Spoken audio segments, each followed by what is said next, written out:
Comment ça va? Très bien. Ça va? Ouais, Avec plaisir. c'est super. Avec un bon temps matin. Ah oui.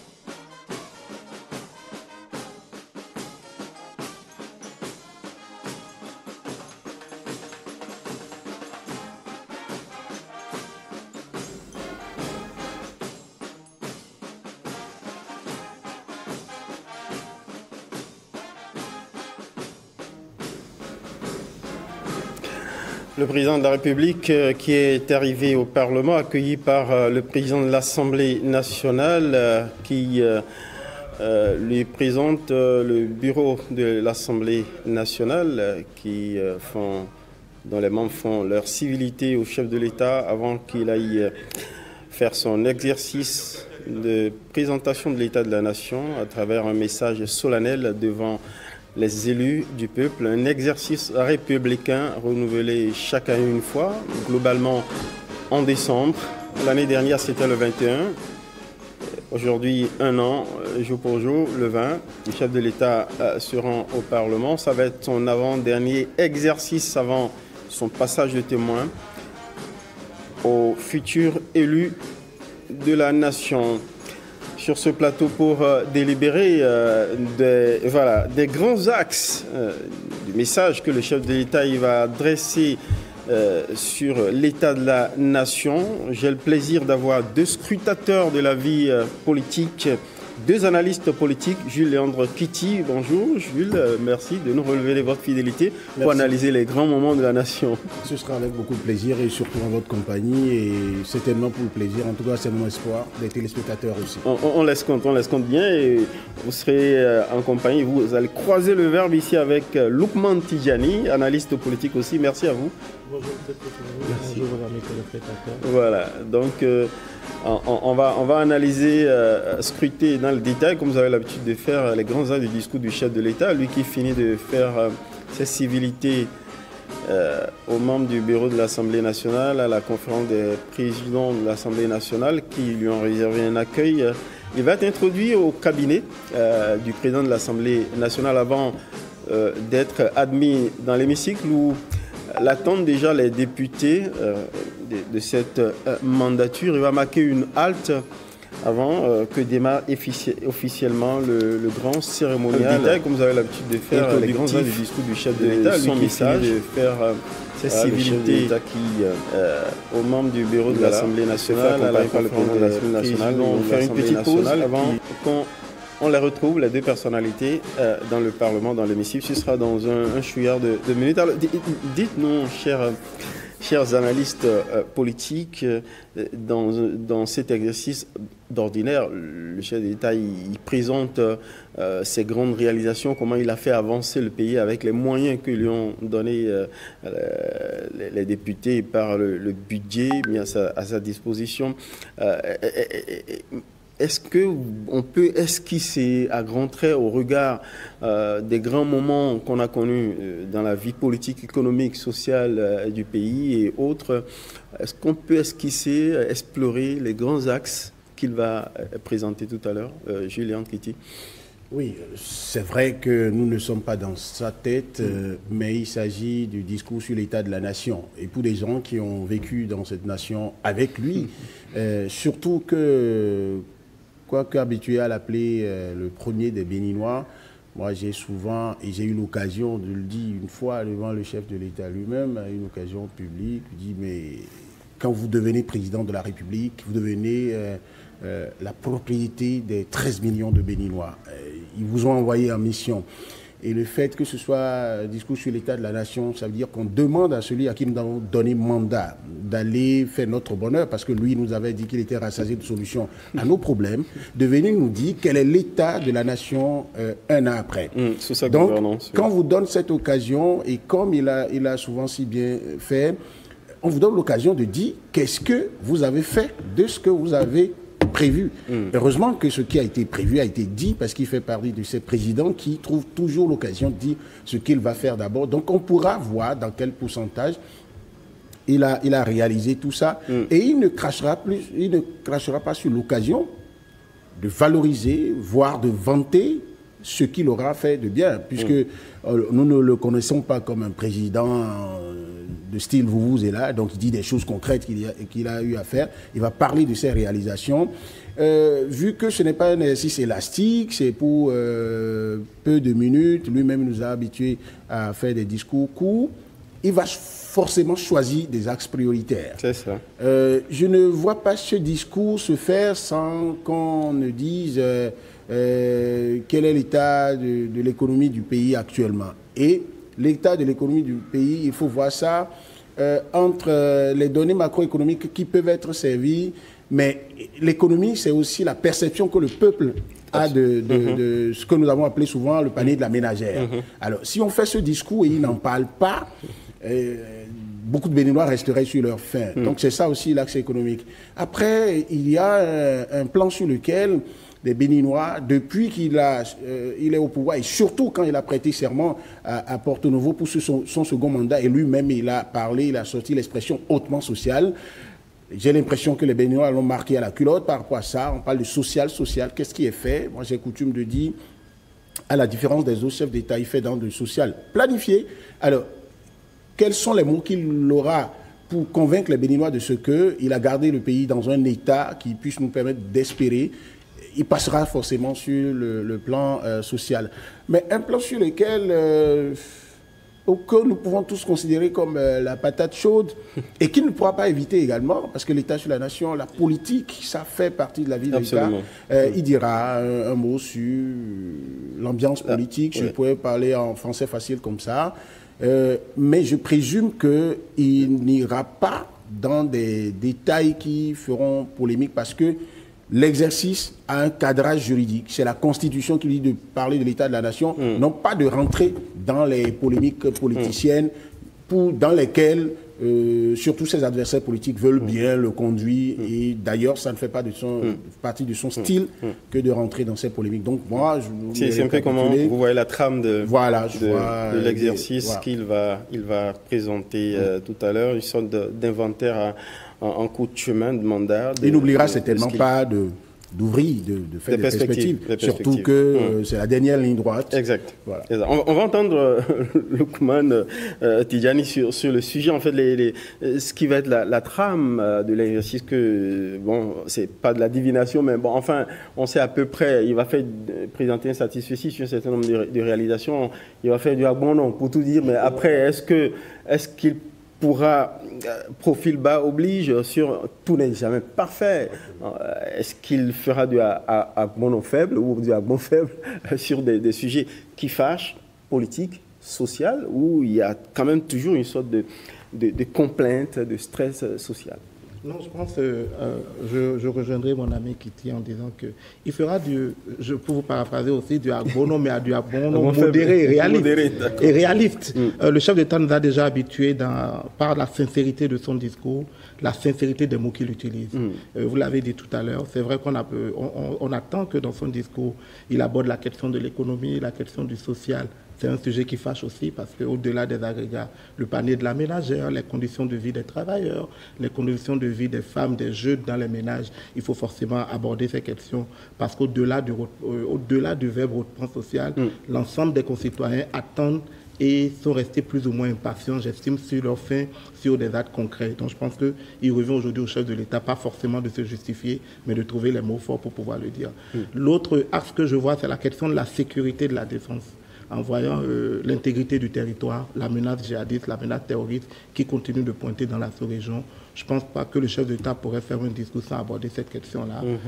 Tout ce que nous faisons, tout l'effort que nous faisons déjà à l'intérieur du pays pour rassurer nos concitoyens, rassurer la libre circulation de nos concitoyens, ce que nous faisons à travers l'équipement des forces de défense, la mise à disposition des équipements de dernière génération, la construction de nouveaux commissariats, la construction des casernes pour assurer vraiment la sécurité de nos concitoyens. Je pense que c'est un axe important. Et comme vous le dites, il faut savoir aussi vivre de ces prouesses, de ces réalisations. Dans le volet de la santé, le chef de l'État reviendra forcément sur l'inauguration du centre hospitalier d'Abomey-Calavi, en projetant aussi les défis sur les questions de renforcement du plateau technique dans les hôpitaux, dans les centres de santé. Je pense que c'est des axes sur lesquels il reviendra. Il faut se réjouir aussi de ce que, comparativement à ce que nous avions les années précédentes, nous avons aussi un climat politique apaisé. C'est vrai qu'il y a des divergences, c'est vrai que ce soit au niveau de la mouvance et de l'opposition, il y a des attentes, il y a des enjeux qui sont là, mais aujourd'hui nous avons un climat politique qui est plus ou moins apaisé, les institutions fonctionnent. On a renouvelé un certain nombre d'institutions cette année-ci. Et je vois aussi le contexte dans lequel le chef d'État parlera aujourd'hui. Il parle devant un Parlement qui a sa cause, parce qu'il a la majorité au niveau du Parlement, un Parlement qui vient récemment aussi de lui donner quitus pour le budget 2025. Absolument. Je pense que c'est déjà une preuve de confiance du Parlement, contrairement à ce que nous voyons ailleurs. Heureusement que notre Constitution ne permet pas les votes de déviance ou les votes de censure, mais il est devant un Parlement qui a sa cause. Et tout cela va se faire transcrire dans l'émotion, dans le verbe, dans la posture que le chef de l'État aura à travers dans la présentation de son discours. Vous avez évoqué, cher Loukman, un climat politique détendu, mais passant quand même quelques points d'inquiétude, voire même d'angoisse, de friction. Cela y va de la vie politique lorsqu'elle est tenue animée par deux camps antagonistes qui se battent pour le pouvoir, l'autre pour le conserver et l'autre pour le conquérir. Et les réformes politiques sont passées par là. Le dernier code électoral voté n'est pas objet totalement de lune de miel entre tous les acteurs politiques. Et donc, ça va être difficile que Patrice Talon ne revienne pas sur ce sujet, cette réforme majeure, et tente d'en défendre la pertinence, quoique sujette à cette réforme à beaucoup de tiraillements, notamment d'une revendication de la part de l'opposition qui réclame le toilettage de la liste électorale.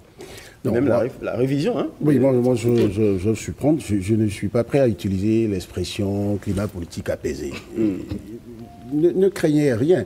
C'est-à-dire que moi je peux dire le Bénin est dans un climat apaisé parce que ces institutions fonctionnent. Vous voyez, quand je finis de considérer en tant qu'intellectuel que le dispositif qui tient le jeu politique... Là, on a les images, je ne vous arrête pas, mais juste préuté au direct, les images de la salle de l'hémicycle où les députés sont debout pour saluer sans doute l'entrée du président de l'Assemblée nationale que j'aperçois à la hauteur du perchoir qui essaie de s'installer. Donc, en principe, il s'installe pour accueillir, pour relancer la session, comme il se dit, le chef de l'État qui est déjà là également, pour lancer la section et introduire l'exercice.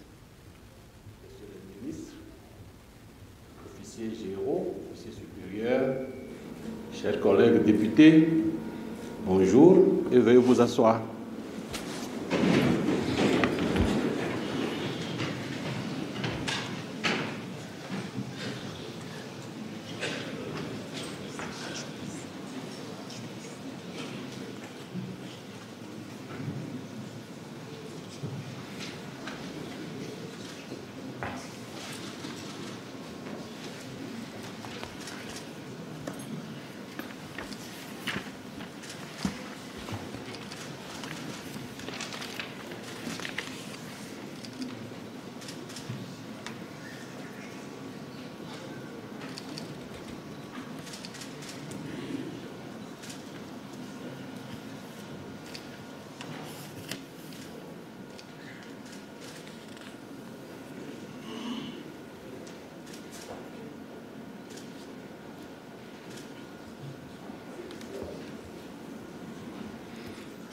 Monsieur le Premier secrétaire parlementaire, veuillez nous donner lecture de l'article 72 de la Constitution.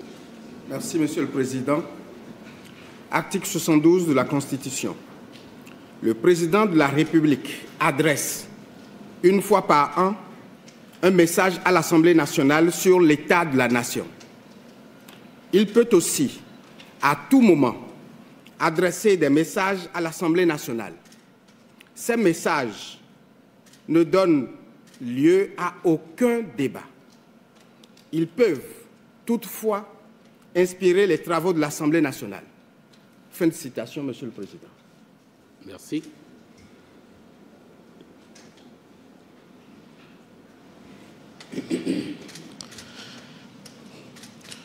Monsieur le Président de la République, chef de l'État et chef du gouvernement, Monsieur le Président de l'Assemblée nationale, Mesdames et Messieurs les membres du bureau de l'Assemblée nationale, Mesdames et Messieurs les membres du gouvernement, Messieurs les présidents de groupes parlementaires et des commissions permanentes de l'Assemblée nationale, Mesdames et Messieurs les députés à l'Assemblée nationale, éminentes personnalités, membres du cabinet du chef de l'État, Madame le préfet du département de l'Ouémé, Monsieur le maire de la ville de Porto-Novo, Mesdames et Messieurs les responsables de l'administration parlementaire et du cabinet du président de l'Assemblée nationale, distingués invités en vos titres et grades respectifs, Mesdames, Messieurs.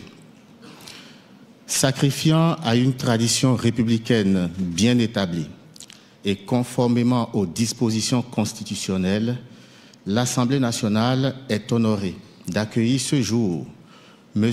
Patrice Athanase Guillaume Talon, président de la République, chef de l'État, chef du gouvernement, pour son message sur l'état de la nation.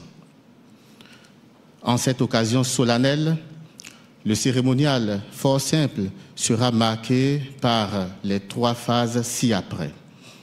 Dans un premier temps, le président de l'Assemblée nationale prendra la parole pour ses propos introductifs. Il invitera ensuite le président de la République à adresser à la représentation nationale son message sur l'état de la nation.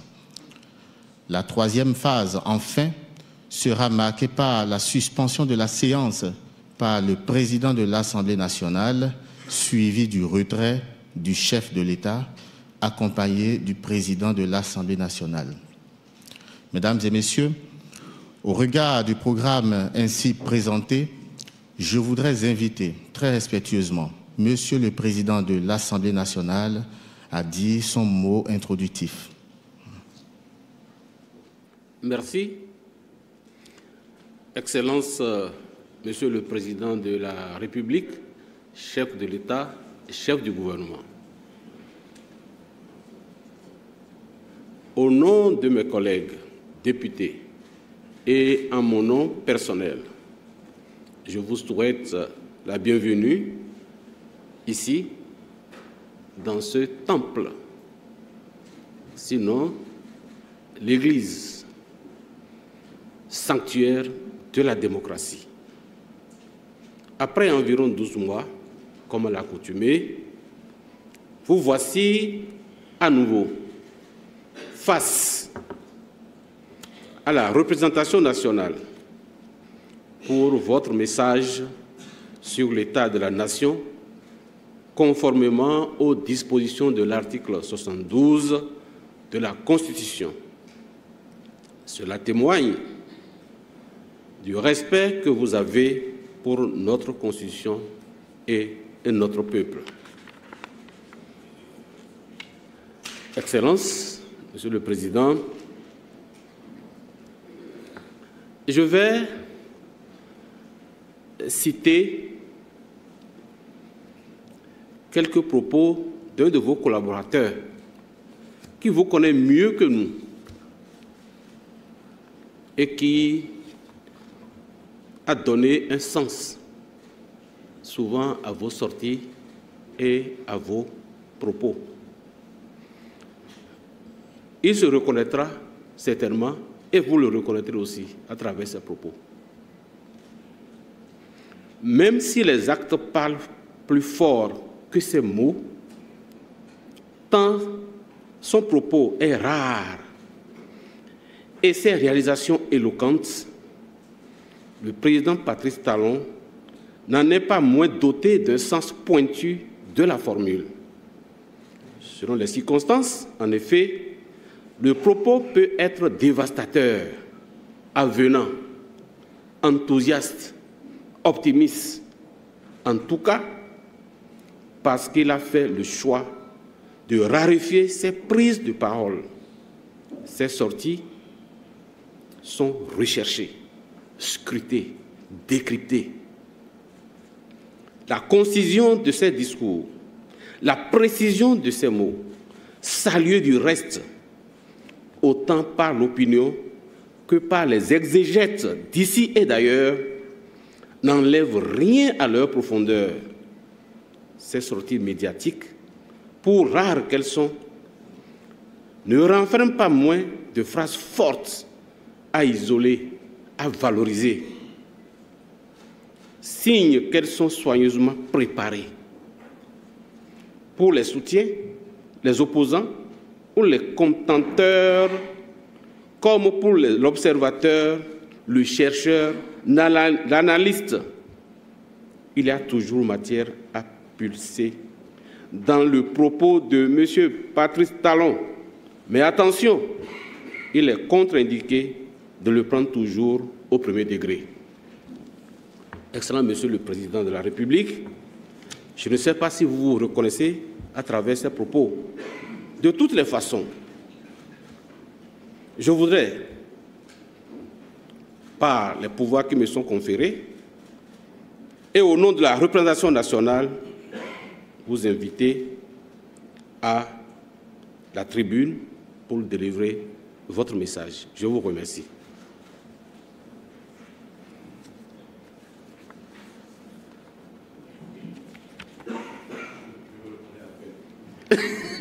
Bon, en tout cas.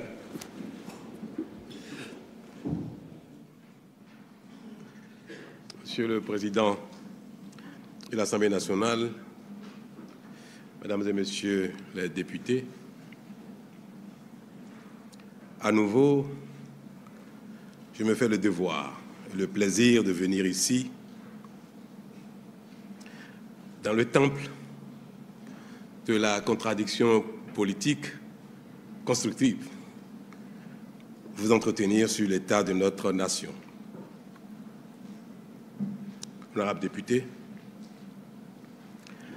alors que le monde s'enfonce globalement dans un cycle d'incertitude et d'instabilité, que les foyers de tension se multiplient ici et là, déstabilisant l'économie mondiale, que la démocratie, l'ordre mondial, la coopération internationale et le climat paraissent plus que jamais mal en point, le Bénin continue, sans tapage, d'avancer sur le chemin de son développement et de la consolidation de son unité.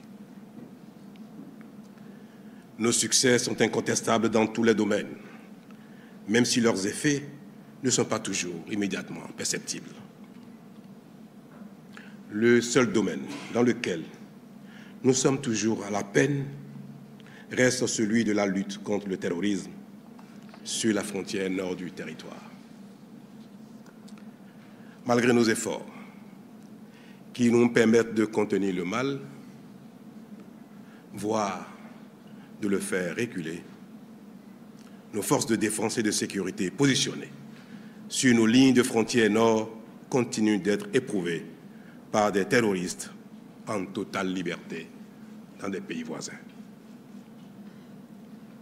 Cependant, je peux vous affirmer que les investissements qui sont en cours, tant en matériel, en infrastructure qu'en ressources humaines, nous permettront, sous peu, de tenir les terroristes loin de notre territoire. Honorables députés, la cherté de la vie et le faible pouvoir d'achat du plus grand nombre d'entre nous demeurent aussi pour moi un point d'insatisfaction et de peine. Mais en vérité, un pouvoir d'achat suffisant pour chacun de nous tous n'est-il pas l'objectif final de notre action commune? Est-il réaliste que, venant de si loin, nous soyons déjà tous satisfaits de tout? Nous n'y sommes pas encore. Mais, ensemble, nous construisons jour après jour le pays afin qu'il offre à chacun, à terme, les meilleures opportunités d'épanouissement en fonction des efforts fournis. C'est ainsi que, dans chacun des domaines fondamentaux permettant au pays de parvenir à cette étape, nos progrès sont continus et incontestables. Depuis 2016, notre pays progresse par notre travail à nous tous. Les observateurs avisés affirment qu'on n'a jamais vu autant de chantiers ouverts à la fois au Bénin. L'eau potable n'arrête pas de gagner de plus en plus de localités et s'établit en cette fin d'année à 80% de taux de pénétration de la population contre 42% en 2016. Le retard que nous avons pris en raison des nombreux échecs de forage dans les régions difficiles est en train d'être rattrapé. Il en est de même dans le secteur de l'électricité, où nous sommes victimes de notre propre succès, en ce que l'explosion du branchement des ménages et l'arrivée d'un grand nombre d'industries gourmandes en énergie électrique dépassent largement nos prévisions et planifications.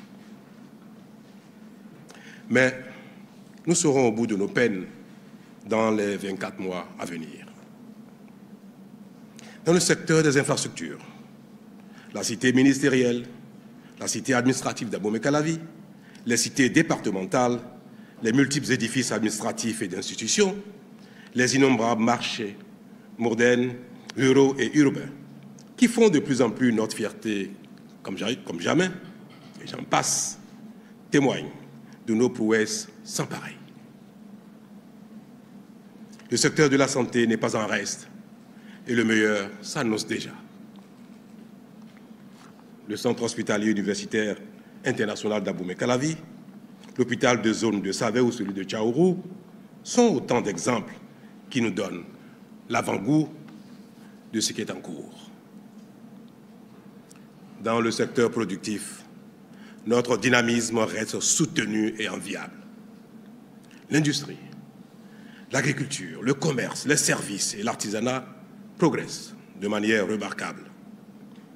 La mécanisation agricole est en train de connaître un succès et une pénétration dépassant toutes les prévisions. Il en est de même pour l'industrialisation du pays, dont la vitesse surprend tout le monde avec ses exigences de matières premières agricoles, suscitant quelques controverses et justifiant ainsi que le progrès nécessite souvent des sacrifices. Quant au bon fonctionnement de notre administration publique, le constat reste éloquent, même si beaucoup d'efforts restent à faire. Elle se dépolitise complètement pour être plus efficace, et le seul critère pour y accéder est définitivement le mérite. Nos services publics se dématérialisent et sont de plus en plus accessibles aux usagers, faisant reculer les tracasseries et la corruption. L'école béninoise a oublié les années scolaires irrégulières émaillées de grèves sauvages. Le microcrédit s'est définitivement débarrassé de l'allégeance politique et du rançonnement, et le nombre de bénéficiaires ne cesse de croître. Le secteur judiciaire s'améliore de plus en plus, même si l'effectif de magistrats nécessaire reste largement insatisfait, faute de postulants qualifiés. Mais l'État met les bouchées doubles pour combler le déficit et assurer la formation. Quant à la bonne gouvernance, notre pays continue de se distinguer et vient d'être classé deuxième en Afrique et premier de l'espace francophone d'Afrique en matière de transparence budgétaire. Enfin, il n'échappe à aucun regard que le Bénin s'impose de plus en plus comme un pays de rayonnement artistique, culturel et touristique. Tout ceci est possible parce que nous mobilisons davantage de ressources financières au plan interne et en assurant une gestion rigoureuse pour financer les projets structurants afin d'améliorer nos infrastructures, développer nos secteurs productifs, créer des emplois et améliorer le bien-être de nos populations. Tout cela permet au Bénin d'être plus crédible sur la scène internationale et de rassurer les partenaires qui lui font confiance. Monsieur le Président, Mesdames et Messieurs les députés, vous l'aurez remarqué, je ne suis pas venu vous abreuver de chiffres évocateurs ou d'une liste impressionnante de nos réalisations. Vous êtes acteurs et co-auteurs au même titre que l'ensemble de nos concitoyens de toutes ces réalisations. Vous, qui nous donnez les moyens législatifs et qui contrôlez notre action pour nous pousser à performer davantage. Au demeurant, vous avez été témoin de la tournée de reddition de comptes que le gouvernement a entreprise cette année dans nos 77 communes. Cette démarche, qui célèbre la démocratie participative, a ainsi offert l'occasion d'échanges directs avec les populations dans tout le pays. Partout, elles ont exprimé leur satisfaction pour les réalisations visibles et ont surtout demandé que la dynamique qui les porte se poursuive et s'amplifie. Et au cas où nous-mêmes, Béninoises et Béninois, acteurs au quotidien de ces avancées, ne les remarquons pas parce que nous avons encore des attentes insatisfaites ou parce que nous restons parfois enfermés dans le déni de nos propres succès. Il y a des regards extérieurs qui nous observent, nous félicitent, nous envient et nous rassurent que nous sommes sur le bon chemin. À titre illustratif, le Bénin vient d'être classé par les organismes spécialisés parmi les 25 destinations touristiques les plus prisées au monde pour l'année 2025.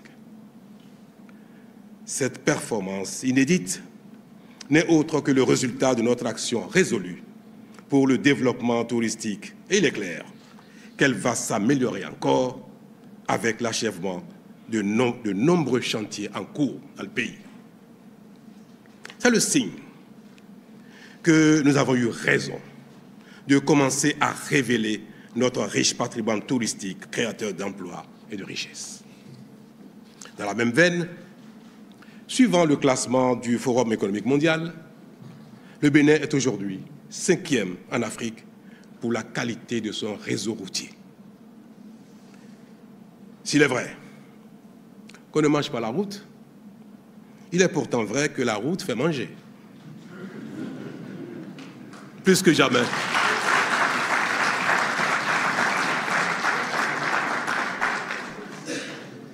Plus que jamais, nous pouvons affirmer que le chemin du développement passe par le développement de la route.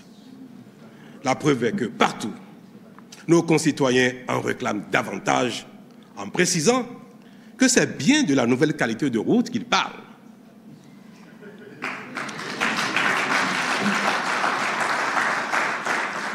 Honorables députés, cette qualité qui caractérise désormais notre action, comme l'illustre notre réseau routier, est devenue la marque de la gouvernance publique du Bénin et celle de sa signature. De sorte que la notation de notre pays ne cesse de s'améliorer. Récemment d'ailleurs, notre notation est passée de B à 2B dans un environnement pourtant globalement difficile. Ainsi, notre pays se positionne parmi les meilleures signatures d'Afrique subsaharienne et peut emprunter à des taux de plus en plus bas. Un autre exemple par lequel la communauté internationale cite notre pays comme modèle est notre programme de cantine scolaire, grâce auquel nous donnons par jour un repas chaud à plus de 1,3 million d'écoliers dans plus de 80% de nos écoles primaires publiques, dont 95% d'écoles en milieu rural. De fait, d'autres pays viennent de plus en plus s'inspirer de notre modèle. Un indicateur, un dernier, et pas des moindres. Cotonou vient d'être classée première ville la plus propre de l'Afrique de l'Ouest et 6e de toute l'Afrique.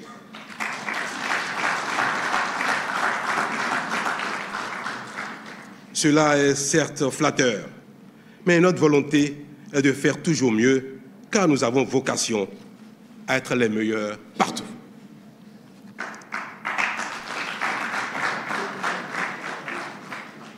Tout ceci devrait nous convaincre que notre Bénin se construit grâce à nos propres efforts. Et c'est cela le secret de tout développement socio-économique durable. Savoir compter sur soi avant le soutien des autres. Mesdames et messieurs, les représentants de la nation, mais à quoi devons-nous une telle dynamique qui nous vaut les prouesses remarquables que le monde relève et apprécie, dans un contexte où nous n'avons encore mis en évidence aucun gisement minier? L'ampleur et la qualité de nos réalisations tiennent de notre volonté de changer le destin, de notre ardeur au travail, mais davantage de l'état d'esprit qui nous caractérise désormais.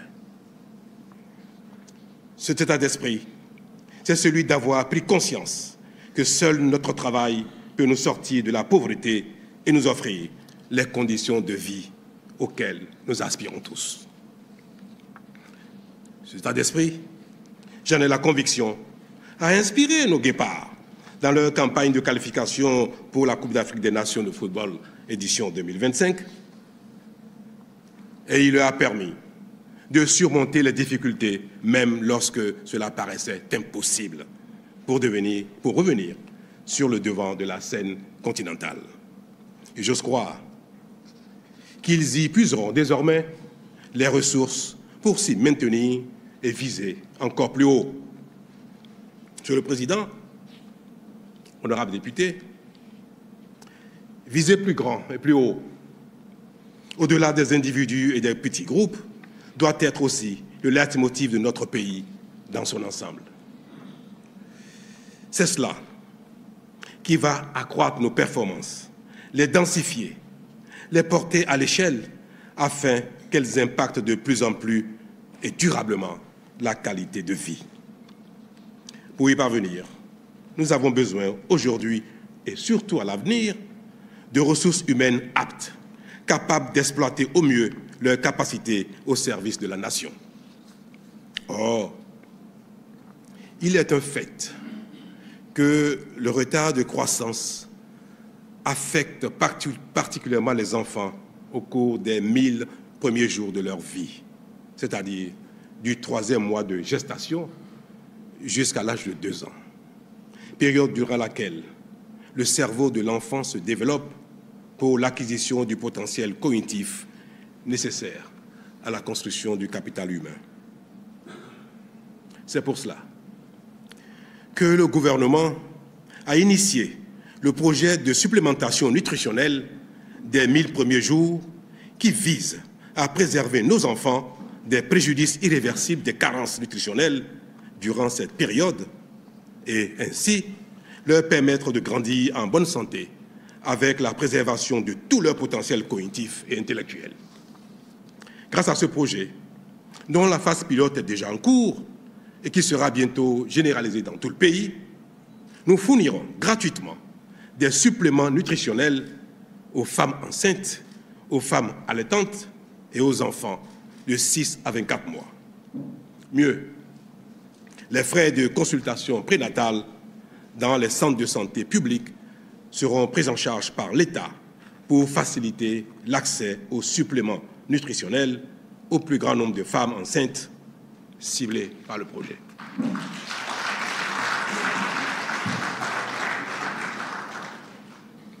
C'est la raison principale ou l'une des raisons d'être de l'Agence nationale de l'alimentation et de la nutrition que vous connaissez. Mesdames et messieurs les députés, associé à cela, la pertinence et la qualité de l'éducation et de la formation constituent les prérequis indispensables dans le processus de développement socio-économique. C'est pourquoi, et vous le savez déjà, le gouvernement a fait le choix d'une profonde et totale, d'une réforme totale de notre système éducatif en vue de donner la primauté à l'enseignement technique et la formation professionnelle. Là-dessus, parce que les travaux de construction, proprement dit, n'ont pas commencé, je sais que certains doutent encore de la réalité du programme de mise en œuvre de 30 lycées techniques agricoles, de 8 écoles de métiers dans le secteur de l'énergie, du numérique, des bâtiments et travaux publics, de la menuiserie, du bois et de l'aluminium, de l'eau, de l'assainissement, de la maintenance des véhicules et des équipements industriels, du tourisme, de l'hôtellerie, de la restauration, de la mode et du textile. Je comprends les impatiences, mais je voudrais faire observer que les études techniques ont pris du temps, plus de temps que prévu, en raison des standards que nous exigeons désormais au Bénin. Elles sont maintenant achevées. Et les travaux de construction et d'équipement de ces écoles de métiers, de ces lycées agricoles, démarreront dans les tout prochains mois, avant la fin du premier trimestre 2025, sachant que les ressources financières nécessaires sont déjà disponibles à plus de 440 milliards de francs CFA.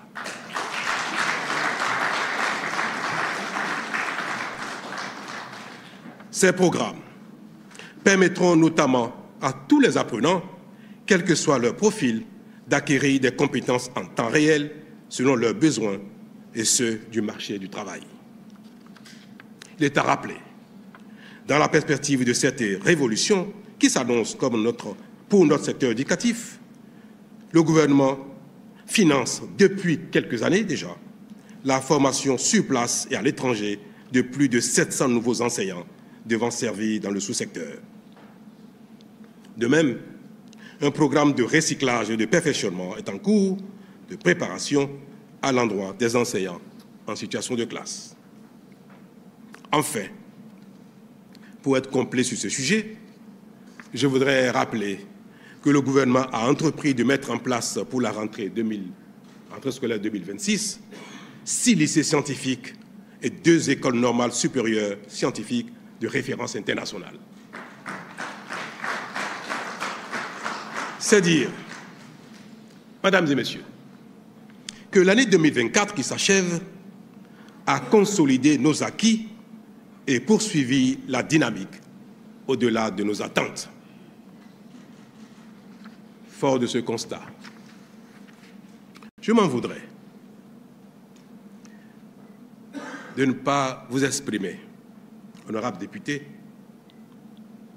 toutes tendances politiques confondues, ma conviction, largement partagée par la plupart de nos concitoyens et qui se résume comme suit. Le Bénin, notre pays, a trouvé son chemin.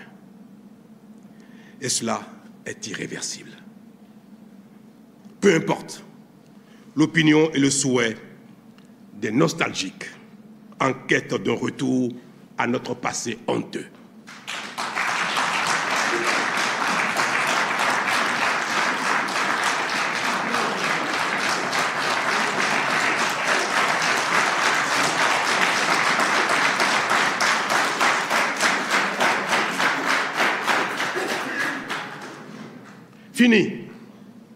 Fini l'usurpation du pouvoir politique par des vendeurs d'illusions incompétents et mal intentionnés.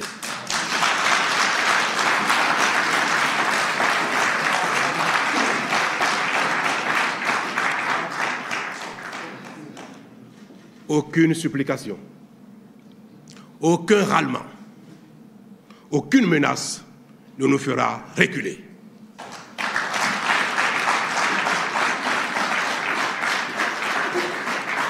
honorables députés, aucun compromis politique préjudiciable à notre développement ne sera concédé pour faire plaisir à qui que ce soit ou satisfaire un quelconque consensus politique. Le Bénin est au-dessus de tout. La démocratie et la compétition politique devront désormais être exclusivement et absolument au service du développement. Vive le progrès, vive le Bénin.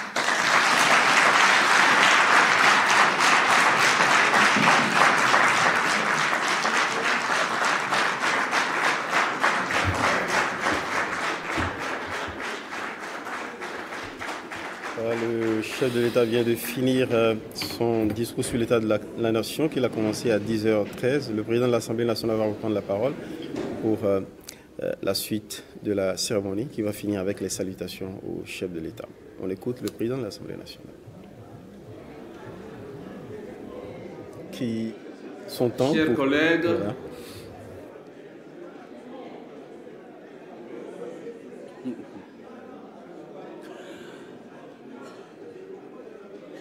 Chers collègues, je comprends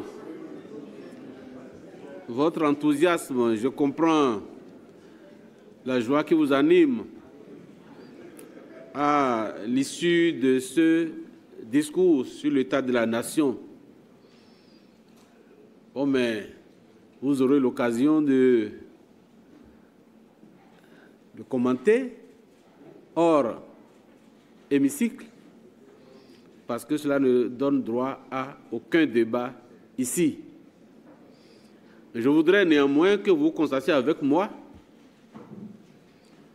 que, avec le chef de l'État, rien ne se dit au hasard, pour paraphraser quelqu'un qui est derrière lui.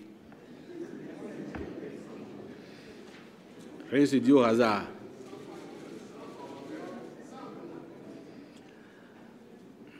Ne donne droit à aucun débat. Ne donne droit à lieu aucun débat. Les mots ont leur sens. Ces mots n'émergent donc pas d'un simple désir d'écrire ou de dire les choses joliment. Ils procèdent plutôt de choix pensés, pesés, sous-pesés, en raison des objectifs qui leur sont assignés dans l'immédiat et pour l'avenir, en fonction des effets qu'il attend qu'ils produisent sur le récepteur.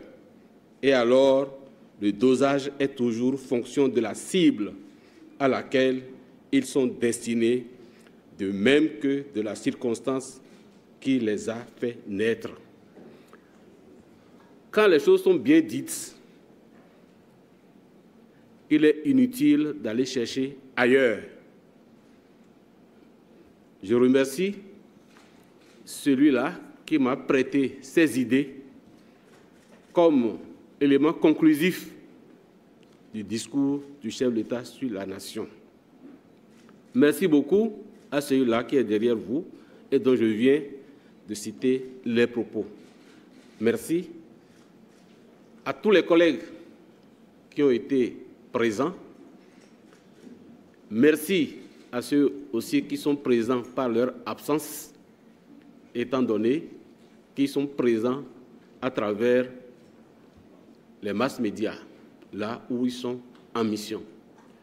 Merci à chacun, merci à tous et merci, cher Président, d'avoir respecté la Constitution. C'est une marque des grands hommes. Merci beaucoup.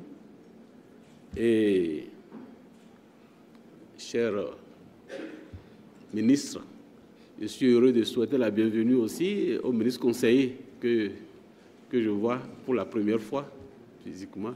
Merci de votre présence. Et ceci dit, il ne reste qu'à souhaiter peut-être bon retour au chef de l'État dans son palais. Nous aussi, on aura la chance d'avoir notre palais et quitter le palais des gouverneurs. J'espère que c'est la dernière fois que nous allons recevoir le chef de l'État ici et qu'en octobre 2025, nous aurons notre nouveau temple de la démocratie que nous allons inaugurer. J'ose croire que je ne vais pas donner les premiers coups de pioche pour lancer les travaux et ne pas aller dedans. Merci.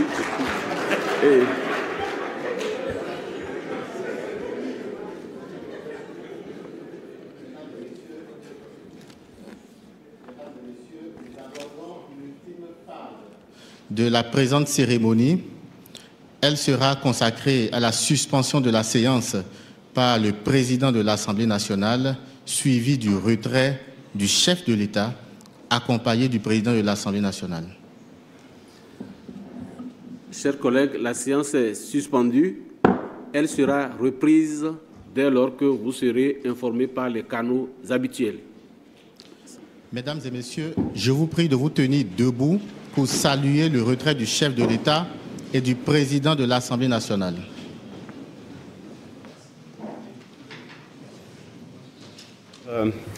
Analystes politiques, chers concitoyens, vous tous qui nous suivez au Bénin et ailleurs, voilà donc le discours d'une vingtaine de minutes à travers lequel le chef de l'État, Patrice Talon, a fait une sorte d'inventaire, mais à grands traits, sans rentrer dans un déluge de statistiques sur ce qu'il est convenu d'appeler le message sur l'état de la nation, en parcourant un certain nombre de réalisations, de progrès au compteur de son programme d'action gouvernementale, tout en invoquant un certain